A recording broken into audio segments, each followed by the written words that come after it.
Михаил,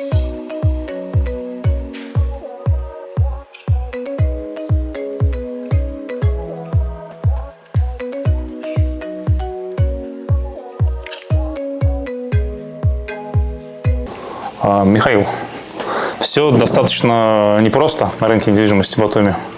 Давайте начнем с самого начала. Почему вы, житель Канады, решили приехать жить и строить дома?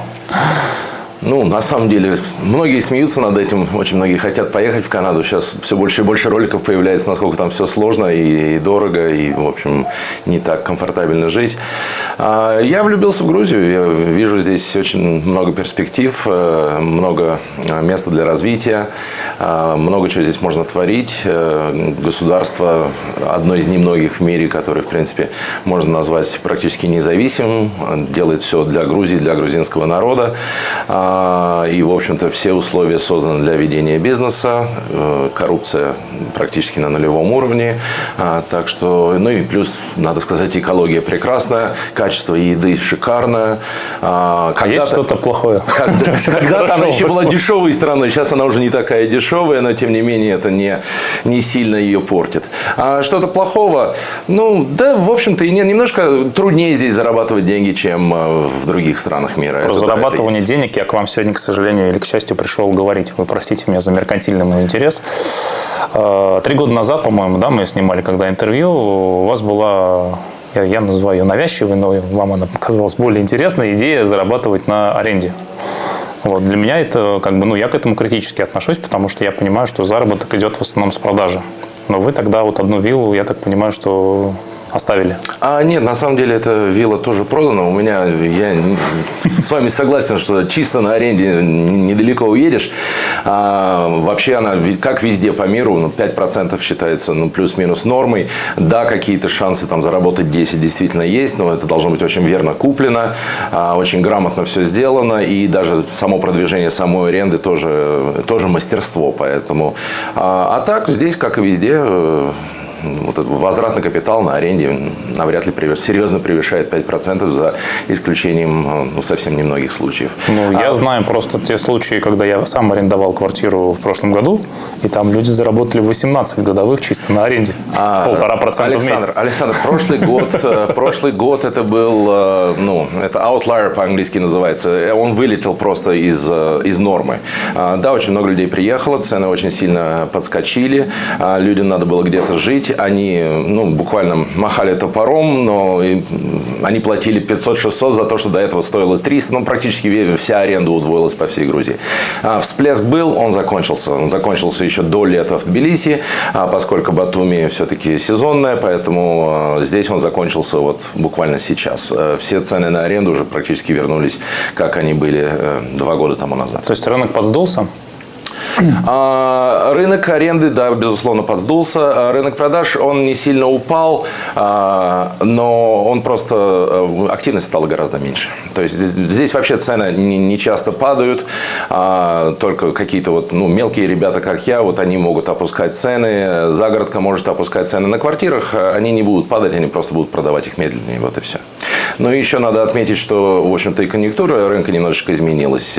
Сейчас все, такие большие инвесторы, которые выкупают этажами, они немножечко меняют стратегию и сами используют услуги этих маркетологов. Если до этого маркетинг был частью продажи от самого комплекса, то сейчас ребята стали гораздо агрессивнее, начали открывать свои конторы, и теперь инвестор берет этажи с дисконтом у строителя и дальше через своих маркетологов начинает выкидывать это на рынок. Расскажите про батумских маркетологов, которые к вам как застройщику... Со мной маркетологи не работают, единственное, потому что... Какие у них аппетиты? У меня не хватает квадратуры. То есть, они сами тратят деньги на рекламу. То есть, они вкладывают в рекламу, и поэтому у них идут агрессивные продажи. Они выводят даже по всем объявлениям видно. Если до этого любая квартира что-то имела цену на этом и рекламировалась где-то, то сейчас это все заполните форму, мы вам перезвоним. оформим. Они не дают практически никакой информации уже. Максимум 1-2 картинки, и все, заполните форму, потому что им нужно вывести клиента на телефон и начать вот это весьма агрессивные продажи. Я думаю, что вообще для рынка в конечном итоге это принесет больше вреда, чем пользы, потому что очень многие люди, которые даже и не собирались что-то покупать, вдруг начинают это покупать. Ну, вы сами знаете, можно ненавидеть Макдональдс, но раз в год все равно туда сходишь, потому что увидел какую-то рекламу где-то. Так что, концепт такой же, поэтому я думаю, что эти люди будут быстрее разочаровываться в этом, начинать продавать, и вторичка, я думаю, будет страдать именно из-за этого подхода. Вопрос у меня, собственно, связанный с, существует правда это или нет, что можно на аренде что-то зарабатывать в Батуми, и, собственно, что это? Нет, зарабатывать можно. На примере той виллы, да, то есть, в которой мы сейчас сидим. Эта вилла была продана. Мы, в общем-то, никогда не были в этом бизнесе, но мужчина, который ее купил, это получается как его пенсия. Он сразу пришел к нам и сказал, что очень хочу сдавать ее в аренду, помогите с этим, вы очень хорошие люди, ответственно ко всему относитесь. И я, в принципе, переговорил с женой, сказал, почему тебе не попробовать всем этим заняться. И в итоге, эта вилла уже 3 лета отработала в аренде, 2,5 года, 3 лета отработала. И, в общем-то, естественно, мы добились всех этих суперхозяев и так далее на Airbnb. Людям очень-очень нравится. Первый год где-то 70% всех клиентов были сауды. И, трудно после них убирать до сих пор. Вы знаете, они очень разные. В 90% случаев вообще за ними не нужно ничего убирать. То есть минимальная уборка, ничего из ряда вон выходящего. Поскольку здесь все-таки объект очень хороший и цена на него тоже не дешевая, мы все-таки цепляем таких более интеллигентных людей, которые, по крайней мере, не делают очень тупых вещей.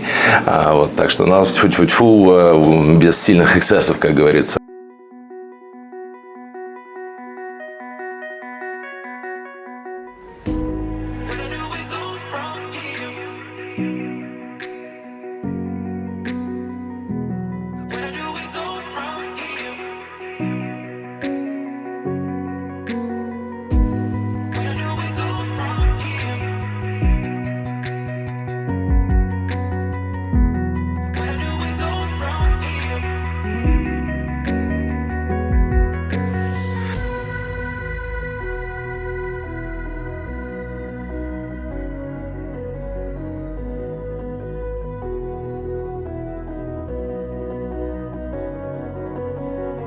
Ну и давайте в цифрах тогда прикинем. То есть эту виллу у вас человек купил когда? Купил он ее, 3 года назад. Это была покупка на одуванчиках. Ему очень повезло, потому что даже весь комплекс мы немножечко поменяли в лучшую сторону. А он купил до даже этого изменения. Это был сознательный шаг. Мы уже поняли, что нам нужно делать уже чуть-чуть после того, как начали. Сколько денег она ему принесла?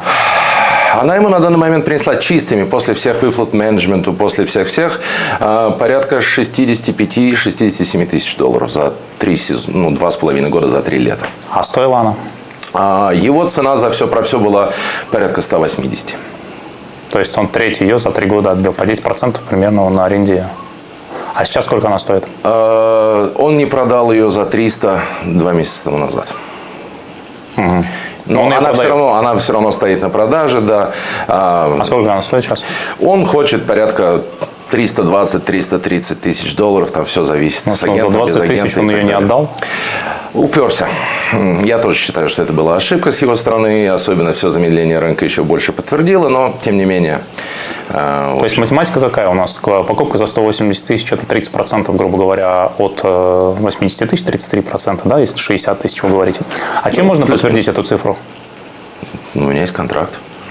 То есть, нет, допустим, если вот этот человек начинает продавать, мне почему интересно, потому что есть проблема, да, с которой я постоянно сталкиваюсь, когда я прихожу в офис застройщика, отдел продаж, он начинает, особенно если это те самые приглашенные маркетологи, они начинают очень уверенно рисовать какие-то цифры в воздухе. Не в воздухе, грифелем на доске, да, что мы у нас есть номерной фонд, мы его сдаем там за такие деньги, а вот мы знаем, что в одном большом доме, который находится на аллее Героев, да, там совершенно другие деньги сдаются, там и уровень другой. Но Вот как? Я не знаю, что творят люди на аллее героев. Как подтвердить? Я свои цифры могу подтвердить. Как подтверждаются эти слова? То есть чем? Банковским счетом компании, куда деньги зашли. Здесь у нас все было по белому. Все деньги, которые он... То есть налоги с аренды вы тоже выплачивали со всей? Налоги с аренды, да, платятся. Это 5%? Да. Ну, это не такая большая сумма, на самом деле, чтобы ее прятать, чтобы мучиться, заморачиваться. Нет смысла. Так, и таким образом, получается, 33% человек забрал с доходности, условно говоря, с аренды, да? Да. Это, текущий ремонт, это все вычли, да? То есть там абсолютно. поддержка. Да. Ту цифру, которую я озвучиваю, 180 тысяч, это включает в себя абсолютно все. Вилки, ложки, полотенца, всю мебель, все. Вот в каком состоянии она сейчас, со всеми... Все, что здесь лежит, это все вошло в эту стоимость.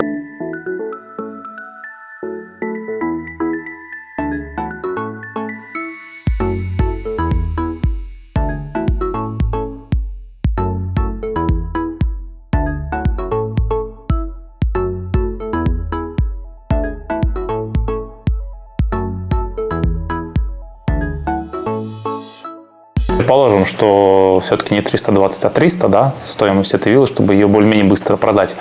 Тогда получается, что разница, которую он заработал, это 120 плюс 60, 180 тысяч. То есть он заработал 100% за 3 года? Да. Да. То есть 33. Так, а давайте теперь представим какой-нибудь глупый сценарий на примере комплекса, где цифры не такие оптимистичные, самый негативный сценарий. Какой он был бы? Все зависит, кто заплатит. Он же, этот же человек, одновременно с покупкой этой виллы купил... комплекс можно называть? Нет. Купил это в известном комплексе. Он там заплатил... По тем временам он платил, если я не ошибаюсь, могу чуть-чуть ошибаться, но в принципе буду прав, 1500 за черный каркас, за квадратный метр. Он купил студию, по-моему, там 33-34 квадратных метра. Потом он сделал... В этом комплексе вообще не пускали никого, только ихние ремонтники. Сделал полностью ремонт, и за все про все до полностью готового состояния она обошлась ему в $76,5 тысяч. Это квартира? Да. Студия с хорошим видом, хорошая локация, все. Сейчас он пытается продать ее за $80 тысяч, и никто ее не берет. То есть, если он продаст, минус агентский, он вышел в ноль за 3 года. А аренда что-то принесла ему? А ее никто не берет. То есть, он не хочет ее сдавать за $200 в месяц, а за 500 ее никто не возьмет. За 400 ее никто не возьмет. Нет, я имею в виду, что в сезон-то они могут сдаваться нормально, то есть... Теоретически, да, при готовой инфраструктуре. Но если нет... Это называется, ты убил свой аккаунт в Airbnb. Потому что жалоб будет просто немеренное количество. И отзывов негативных будет немеренное количество. Поэтому никто даже не будет начинать менеджмент этой квартиры. Но тем более менеджмент квартиры это очень сложный и, так скажем, не сильно прибыльный бизнес. Поэтому... В общем, очень многие шарахаются от этого очень быстро. Поэтому он просто зарыл свои деньги на неизвестное количество времени. Пока там все это не доделают и так далее, и так далее. Я не знаю, когда он продаст. Мы попытались, выставили пару объявлений, он попытался, агент пытается. Вообще, то есть 0 просмотров, 0 интереса, 0 звонков. Ну да, то есть это, грубо говоря, тот плохой сценарий, который развивается, если ты берешь что-то не то. То есть от 0 до 100%. А теоретически можно было больше заработать, как вы считаете? Здесь? Да. Мы попытались максимизировать по полной катушке. Вы только в сезон ее сдавали? Нет, она сдается помесячно вне сезон. Вот мы чуть-чуть тоже хватанули вот этого всплеска и удачно сдали ее в прошлый не сезон. Ну, по сути, это только один из сезонов. То есть экстремальный всплеск на вас отразился только в одном из сезонов. Предыдущий не сезон она тоже сдавалась. Просто цена в этот раз была на 50% дороже, чем в предыдущий раз. А летом чистыми она сколько приносит? Я, кстати, могу прям показать скриншоты. Вот она приносит 6-6,5 тысяч долларов каждый июль и каждый август.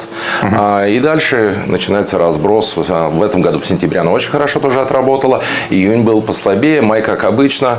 И октябрь пока Можете что. мне на WhatsApp скриншоты? Я их Да, просто вы сейчас рассказываете. Я хочу просто я покажу, приложить. я скину скриншоты календаря и заработка за определенный месяц. А кто управляет ей? То есть вот этой сдачей и всем остальным? По сути, моя жена.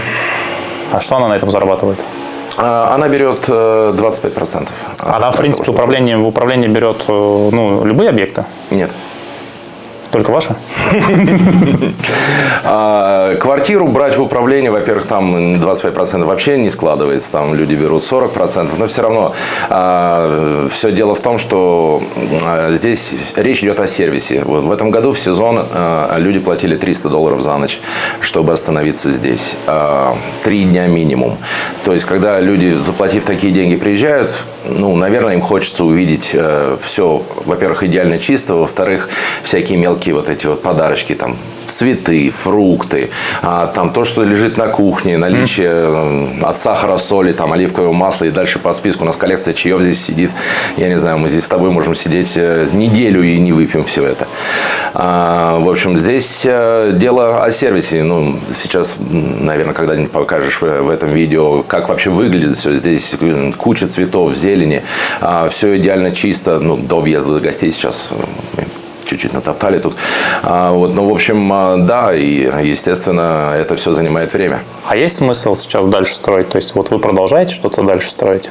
Да, конечно. И единственная причина, почему владелец этой виллы сейчас хочет ее продать, это не потому, что он хочет уехать и закончить со всем этим. Он хочет уйти на мой новый объект, потому что, как вы правильно заметили, он сделал определенную часть на аренде, но гораздо больше он сделал на то, что называется капитализацией, да, естественно, повышении стоимости его объекта. Все дело в том, что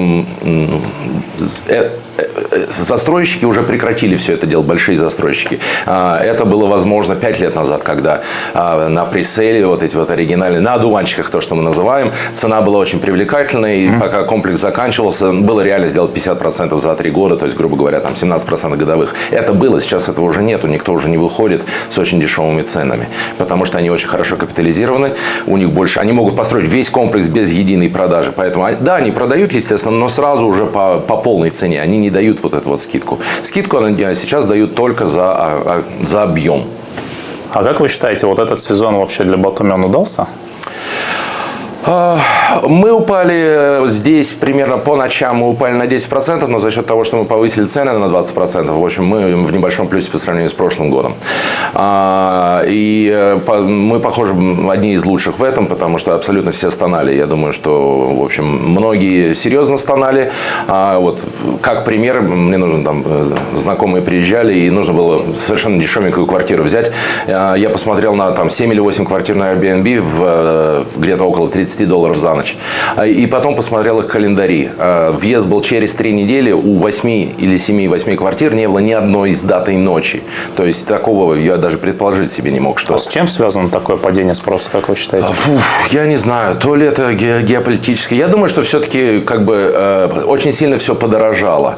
И поскольку традиционно турист, который сюда приезжает, это, так скажем, не самые богатые люди. Они все едут в Дубай, видимо. Сюда приезжают, в общем-то, более с бюджетом, так скажем, да. Грузия действительно подорожала. Очень сильно подорожала, продукты питания подорожали, соответственно, рестораны подорожали. Рестораны подорожали очень сильно, потому что у них входные подорожали, и они тоже хотят больше денег. Поэтому, в общем... Может быть, это стоимость, может быть, это то, что происходит вообще вокруг в мире. Может быть, процентные ставки опять-таки по миру поднялись, может, у людей меньше денег на отпуск. Наверное, скорее всего, это просто комбинация всех вещей. И геополитика может играть какую-то роль. Я не знаю, наверное, и из Российской Федерации, наверное, меньше едут, потому что у них тоже свои проблемы и с деньгами, и со всем остальным. Но и курс поднялся в 1,5 раза. Да, рубль поднялся, естественно. Все стало дороже в 1,5 раза. Для тех, кто чисто с небольшими сбережениями, особенно если они в рублях, это действительно катастрофа. Ну, а есть сейчас какая-то целесообразность, вот как вы считаете, что-то покупать? То есть рынок сейчас условно, ну не то чтобы пустой, но после дикого спроса прошлого года. Я думаю, что покупать можно, но выборочно. Будут ли цены дешеветь? Думаю, что не сильно они будут дешеветь. Они могут дешеветь на вторичке. Они могут дешеветь именно не от больших игроков, а именно ты нашел Васю Сани, и у Васи Сани уже проблемы с деньгами, они чем-то владеют, они могут начать продавать дешевле, чем рынок. То есть, опять-таки, если залезать, но этим нужно жить, это нужно быть спецом, это нужно постоянно мониторить. А если вы живете за пределами страны, это практически нереально делать, это нужно либо работать с каким-то агентом, кто будет высматривать какие-то сделки.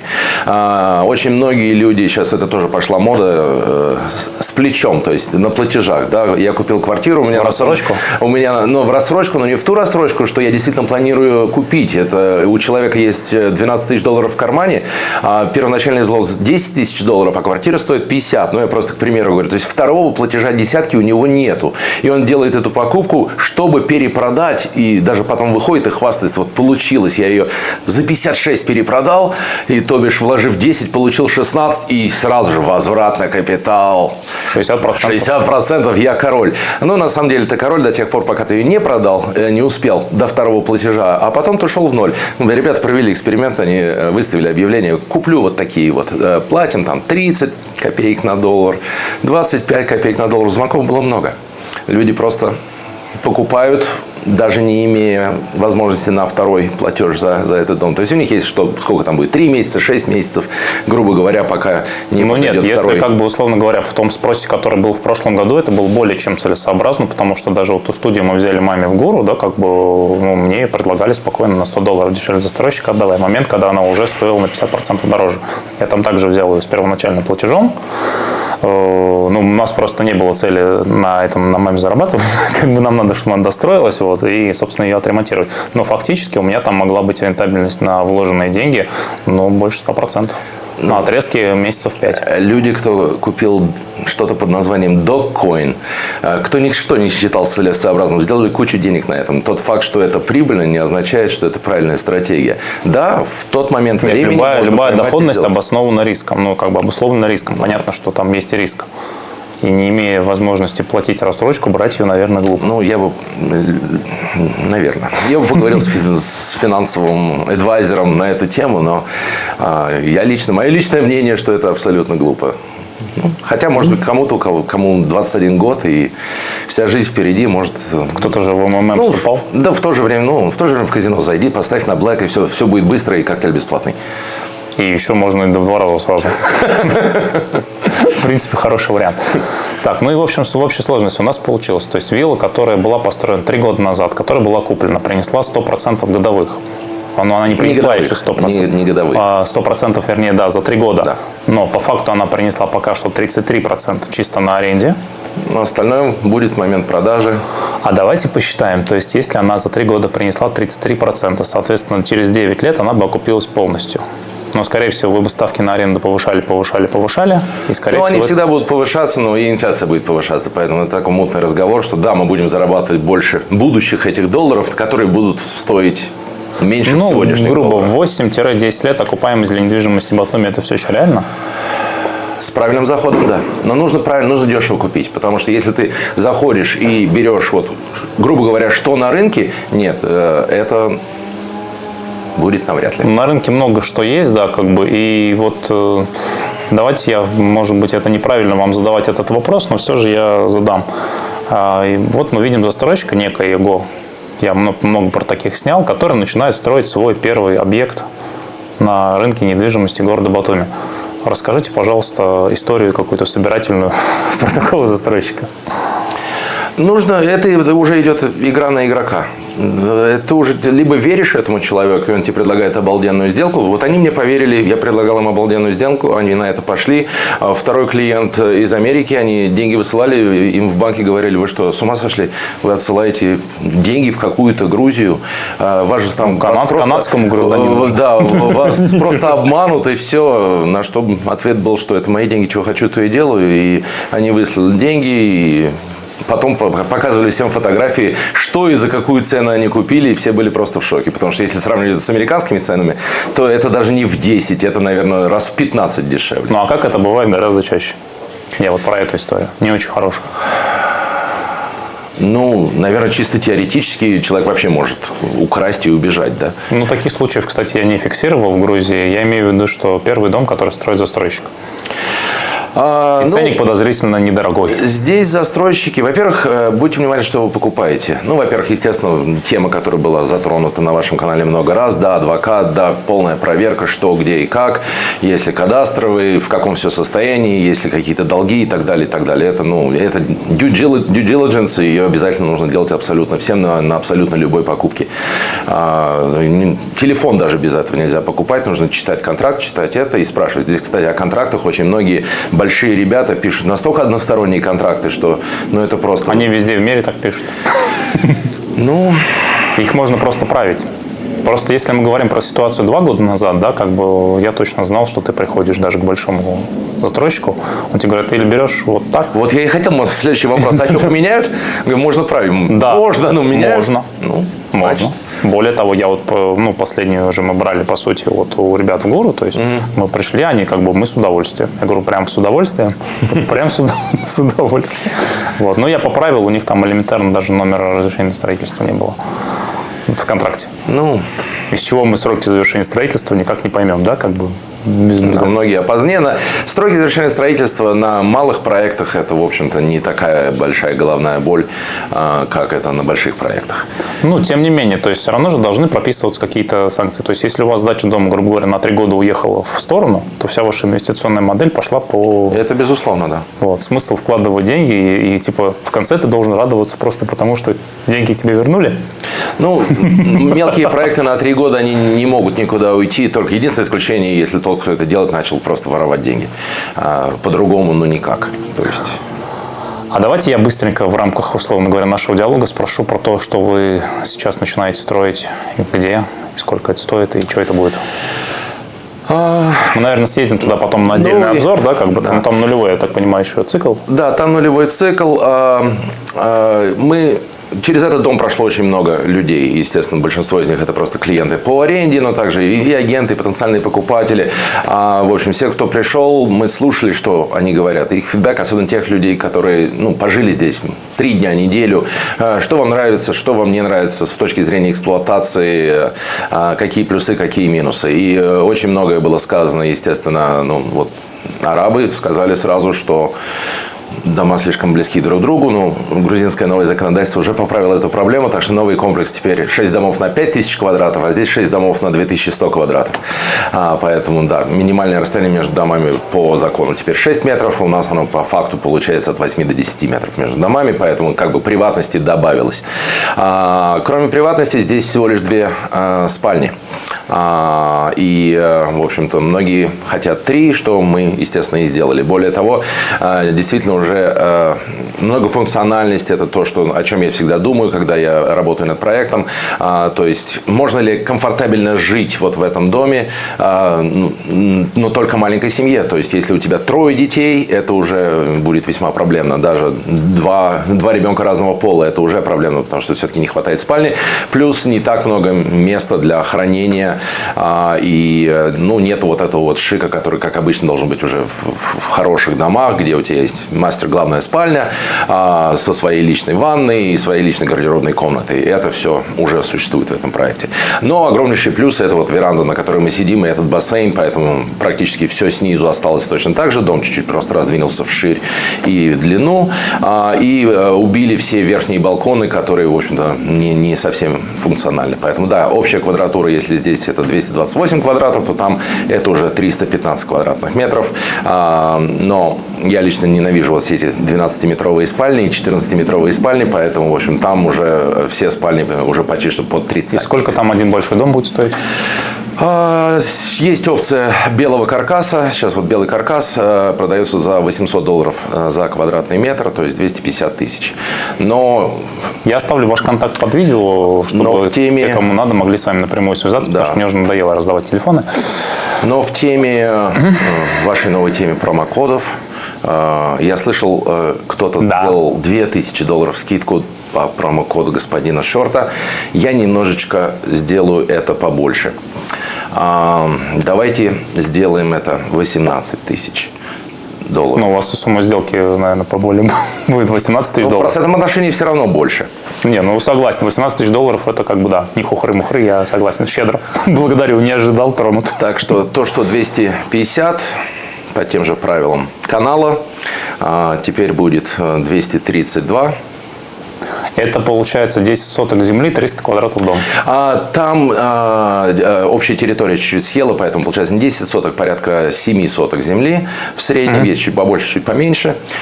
Тоже прекрасные видовые характеристики, прекрасная экология. Ну, на обзор мы съездим, я думаю, что да, на отдельно, скорее всего. Да. Полетаем там. Сколько там от моря? От моря там порядка 10 километров. Там от Тирал национального парка 2 километра. То есть, море видно? Нет, море не видно, но очень много шикарных гор, буквально 180 градусов вид на горы. И до Батуми сколько? До Батуми я доезжаю оттуда до Канатки за 27 минут. 27 минут, это по асфальту? Все, абсолютно все по асфальту. Для тех, кто не знает, Тирал национальный парк – это детище Саакашвили, и дорога туда сделана идеально, она ни разу не ремонтировалась, она в идеальном состоянии до сих пор. Это все-таки немножечко туристическая точка, и туда ездят в основном вот семейные туристы, там очень здорово провести. Там концепция какая все-таки, арендная история будет, или ну, какая концепция у комплекса? Это укромное место, но оно не в диком, там на реке, с другой стороны реки есть шикарный ресторан, который еще не сильно подорожал. Прямо на реке. Рядом второй ресторан. То есть ты немножечко в уединении, соседей очень мало. Над нашим у нас там 5000 квадратов, а сверху ну, огромнейшая гора, я не знаю сколько там, 50 тысяч квадратов, 500. Ну, огромнейшее место. Это бывшая чайная плантация при Советском Союзе была. После развала Союза она благополучно заросла, и теперь это просто лес. Притом там достаточно неровно, и государство владеет всем этим, и, в общем-то, нет никакого экономического смысла пытаться там что-то построить, потому что стройка на этой горе обойдется очень-очень дорого. Поэтому полагаю, что в нашей жизни в следующие 20-30 лет 0 шансов, что кто-либо туда вообще залезет. То есть ты сидишь в лесу. Ну, там рассрочка, да, я так понимаю, поскольку нулевой цикл, то есть... Естественно, все как обычно. Есть некоторые приемы, новые приемы, которые мы стали применять для того, чтобы клиент сохранял еще больше денег.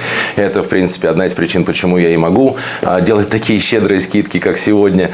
В общем, да, и все, естественно, идет в рассрочку. Но мой большой плюс, что у меня есть вот этот проект, который построил я, и который, в общем-то... Ну, как визитная карточка, да, условно говоря? Как визитная карточка, да. Так что и пока здесь еще эти 2 дома не проданы, 2 человека здесь хотят продать, чтобы уйти туда. К сожалению, у них нет дополнительных ресурсов, но они более чем готовы продать здесь, чтобы уйти туда и, как говорится, сыграть в round 2. А сколько, мне просто интересно, сколько будет стоить ремонт с мебелью, как вы считаете, по текущим ценам? Вот я сейчас закончил ремонт в квартире, да, как бы я там опубликовал смету в номинальных ценах. Подросли. Здесь мы не пускали, мы продавали это все сразу, то есть не было опции купить черный или белый каркас. Там я допускаю эту возможность, поэтому если кто-то хочет этим заниматься, ради бога, но я тоже предоставляю этот сервис, в общем-то, по очень-очень хорошей цене. Если ничего не изменится, между тем этим инфляции никакого прыжка не будет, я могу, в принципе, сделать ремонт без мебели и техники, но включая кухню за $320 за квадрат и включая бассейн, естественно. А там сколько будет открытых площадей вот в этой площади большой? Процентов террас и балконов? Наверху вообще нету. Я убрал все эти верхние балконы. Единственное, что остается, это вот эта вот огромная терраса внизу с бассейном. Здесь, в общем-то, происходит и вся жизнь. Наверху, то есть загородные виллы, да? Фактически концепция загородных вилл для, скорее всего, более-менее постоянного проживания. Мультифункционал, то есть работает шикарно для постоянного проживания, гораздо лучше, чем здесь.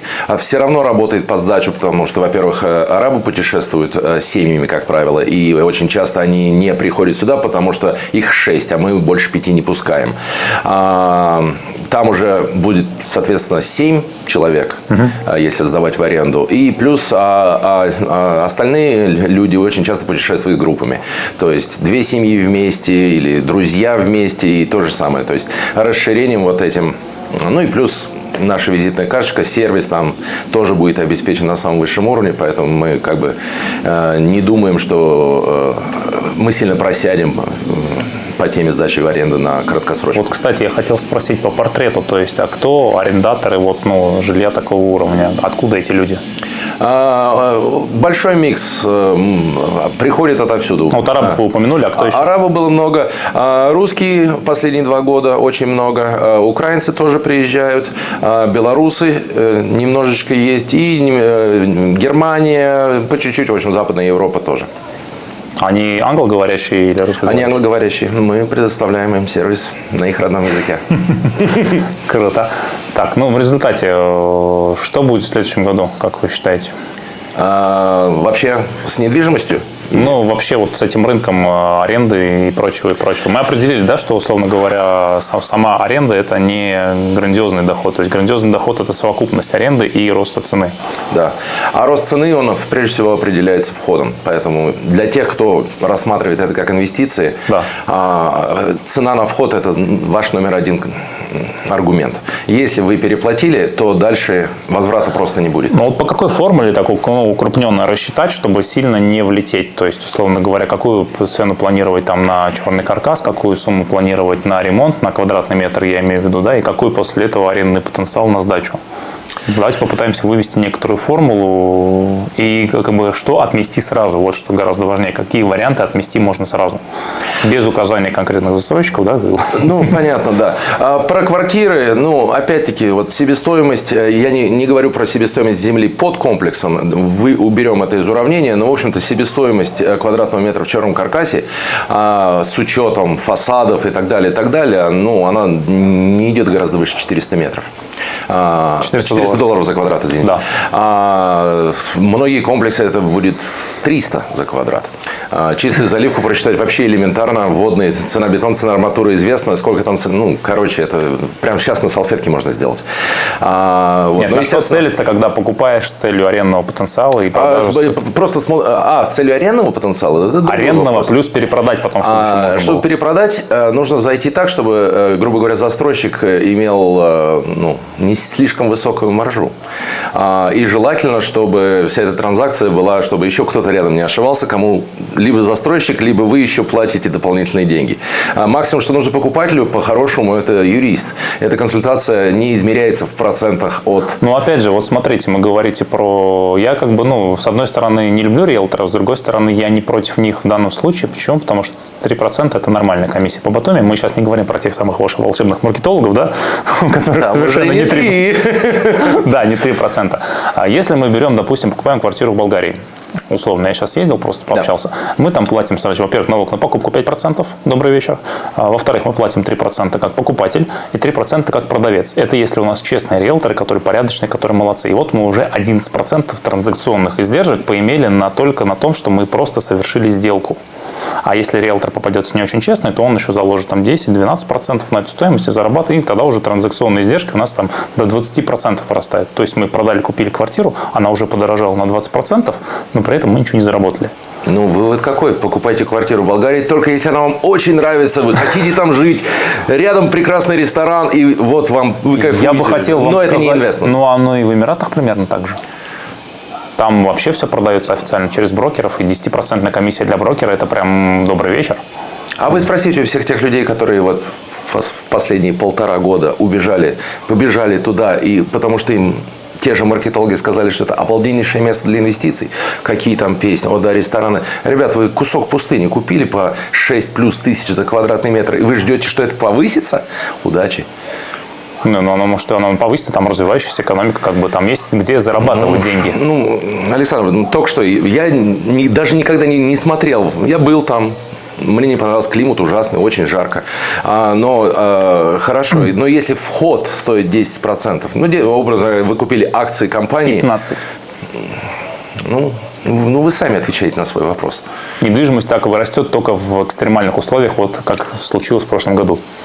Такими скачками. Всплески всегда бывают, но... Да, опять же, я говорю, то есть этот всплеск, этот рост 1 год вам закроет, да, грубо говоря, в ноль вы выйдете. Если он случится. Да, а если его не случится, тогда ничего. Тогда держим. Тогда в случае с квартирой закопал свои деньги и ждешь, пока оно прорастет. Оно же у вас здесь проросло, и оно практически перекрыло издержки по второй сделке. Если бы, конечно, оно проросло там и не проросло здесь, оно бы не перекрыло, потому что там бы с 70... Ну, если мы о диверсификации, то, естественно, она нужна, но если смотреть на инвестицию, у которой есть 15% порог, то, ребят, ну, сколько же эта инвестиция должна приносить, чтобы заплатить за это? А потом еще на выходе будем платить, да? На выходе минималку там платит только продавец, а в основном это тоже все эти расходы опять ложатся на нового покупателя. Ну, вот я о чем и говорю, что нужно зайти хорошо, чтобы никто особо вокруг на тебе не сделал деньги. А здесь большую часть болгарской истории, это, я так понимаю, государство. То есть пошлина, да? Налог. 5% нотариус берет за регистрацию. Нет, риэлторы просто берут 2 по 3. Вместо 1 по 3 в Грузии. Да. В Сочи комиссия 5%. Допустим, я там работал. Ну, здесь очень многие тоже уже хотят 5%. Вот. А эти те же сочинские просто. Ну, и получается, просто что приехали. Здесь рынок будет очень сильно стремиться вот к этому всему. Как вы считаете, корректный вопрос к агенту по недвижимости, с которым ты начинаешь работать, сколько ты зарабатываешь на сделке? Человек имеет право знать? Да, я всегда за то, что я пропагандирую историю. Если ты пользуешься агентом, то ты пойми, зачем он тебе, во-первых, нужен, да, как может ли он провести технически эту сделку, а во-вторых, сколько он зарабатывает. И меня периодически спрашивают, я стесняюсь спросить, типа. Ну, я нет. Ну, это стыдно, это стрёмно. Почему? Ну, если ты клиент, и ты пришел что-то, и ты будешь делать с ним, ну, грубо говоря, ты покупаешь его сервис. Да. Ну, ты же не заходишь в магазин и говоришь, вот, дайте мне, не знаю, черной икры. А сколько она стоит? Ну, может, если у вас очень много денег, то, ну, обычно же ты смотришь же на ценник, ну, по крайней мере, может, не хлеба, но, не знаю, там. А как вот вы, как застройщик, реагируете на агентов, которые пытаются заработать на, ну, экстра процент? Вопросы были. Когда они начинают эту песню, я уже не знаю, что им отвечать, потому что она ни разу не кончилась с успехом. Сколько они не пытались, там, а можно, а это. Я говорю, ребят, ну... Во-первых, это не очень честно. Даже я попадаю в глупую ситуацию, потому что они потом, владельцы между собой поговорят и спросят, а сколько ты платил. И если там есть на то причина, это купил на одуванчик, а это финальный продукт, естественно, их цены будут разные. Но если они купили в 2 месяцах друг от друга, а цена там отличается на, не знаю, 30%, то я буду, в общем-то, не очень хорошей ситуации тоже, потому что покрывать-то придется мне все это дело. То есть зарабатывает агент? Да. Ну, как правило, агенты, которые даже заходят за это, у меня уже просто упал интерес даже на дальнейшее общение. Очарованные? Они просто не знают, что они делают. Агент, по идее, должен выстраивать. Вот у вас прекрасный канал. Вы же выстраивали его. Он же не стал прекрасным. В первый выпуск, да, на 10-м видео, на 15-м. Это был рост. У вас была стратегия, вы что-то делали, и он рос. Но вы били как бы своей честностью, да, подачей информации. Не знаю, может быть, какой-то entertainment value, да, кому-то забавно. Я не выдержу количество комплиментов. Давайте вернемся к но то же самое с агентами. Они тоже должны выстраивать свой бизнес. А если ты выстраиваешь что-то и начинаешь юлить, врать и воровать, то, понятное дело, никакого выстраивания не будет. Это будет один выстрел и беги. То есть счастливых историй у джентльменов удачи вы тоже не встречали? Нет, но я уверен, что они бывают. Я уже защищаюсь как могу. Они тоже так думают, в принципе, да. Ясно. Но в целом получилась содержательная очень беседа. Огромное спасибо за то, что поделились, в общем-то, информацией. Был именно интересен взгляд застройщика, который работает не только головой, но и руками, да, потому что тут же приходится, собственно, самому, да, такие вещи многие тянут. Многие, да. Но сейчас я очень много вообще поменял именно на дизайне. А на дизайне убрал те проблемные места, которые при стройке могут стать проблемными, где нужно уделять больше внимания. Вы же сами знаете, влажность, гидроизоляция и все такое в Аджаре более чем актуально. Поэтому я и убрал очень много на уровне дизайна, чтобы уже не сталкиваться с проблемами. Все. Огромное спасибо за интервью. Встретимся на море.